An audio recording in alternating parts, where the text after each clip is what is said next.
Hello everyone, welcome back. In this video, I'm going to show you how to set up the BT Smart Hub 2 in 2026.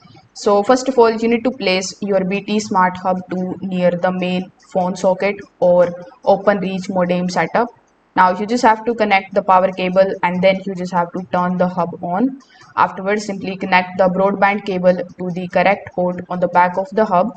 And if you have full fiber, the hub usually connects directly on the OpenReach ONT box using an Ethernet cable.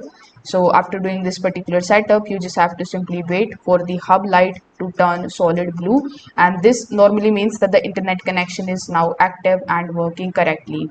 Now on your phone or on your laptop, you just have to simply open your Wi-Fi settings. So currently, let's say I'm here in my PC, and now I'm going to just simply open the settings. Now inside the settings, you just have to simply search for the Wi-Fi settings. So inside the Wi-Fi settings, you need to look for the default BT Wi-Fi network name, which will be printed on the back of the hub. Afterwards, you just have to enter the wireless password exactly as shown on the hub label. Once connected, your device should automatically get the internet access. So if this video helped you out, make sure that you like this video and subscribe to the channel. Thanks for watching.